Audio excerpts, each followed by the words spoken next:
જય શ્રી રામ।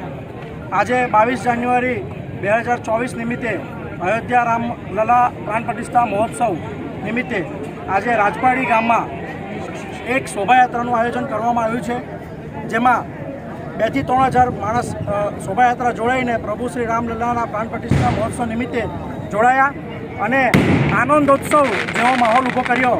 એ બદલ રાજપાડી ગામની જનતા તેમજ આજુબાજુ ગામની જનતાને ખૂબ ખૂબ ધન્યવાદ। ભારત માતા કી જય। જય જય શ્રી રામ। આજે 22મી જાન્યુઆરીએ અયોધ્યામાં ભગવાન શ્રી રામના મંદિરનું જે ઉદ્ઘાટન થયું છે તેના અનુલક્ષીને ભરૂચ જિલ્લામાં અલગ અલગ ગામોની અંદર શોભાયાત્રા કાઢવામાં આવી છે।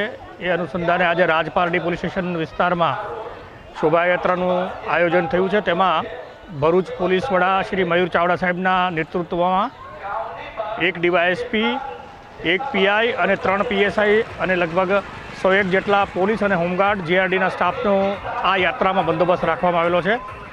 યાત્રા રાજપારડી જે વિસ્તાર છે 4 રસ્તા એમની પાસેથી હાઈસ્કૂલથી શરૂ થયેલી હતી અને અત્યારે કન્યા શાળા પાસે આ યાત્રા ખૂબ જ શાંતિપૂર્ણક રીતે પૂર્ણ થઈ છે। યોગ્ય બંદોબસ્ત રાખવામાં આવ્યો છે અને લોકોએ ખૂબ ઉત્સાહપૂર્વક આ યાત્રામાં ભાગ લીધો છે। એમાં પોલીસ તરફથી સંપૂર્ણપણે શાંતિ જળવાઈ રહે તે માટે બંદોબસ્તનું આયોજન કરવામાં આવ્યું છે। જય શ્રી રામ। આજરોજ આખું વિશ્વ અને ભારત આનંદ અને ઉત્સાહ મનાવી રહ્યું છે। આજે ભગવાન શ્રી રામલલાની પ્રાણ પ્રતિષ્ઠા અયોધ્યામાં થઈ ચૂકી છે। અયોધ્યાપુરી આજે એક અનેરા રંગોમાં રંગાઈ ગઈ છે। માનનીય વડાપ્રધાન શ્રી નરેન્દ્ર મોદીજી અને યોગીજીએ આજે રામલલાની પ્રાણ પ્રતિષ્ઠા કરી છે। આજે આખો દેશ અને દુનિયા ઉત્સવ મનાવી રહી છે। સાથે સાથે એક અનેરું ગામ અમારું રાજપાડી ગામમાં એક અનેરો ઉત્સાહ છવાયો છે।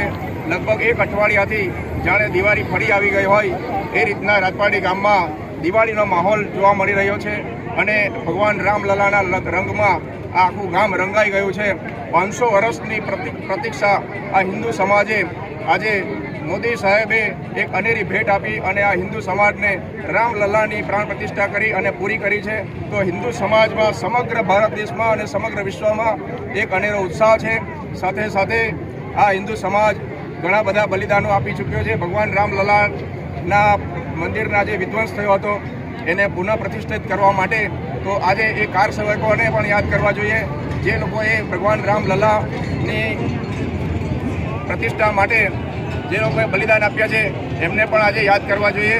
અને બધા આપ સૌને ભગવાન શ્રી રામના જય જયકાર સાથે હું આ મારી વાણીને વિરામ આપું છું।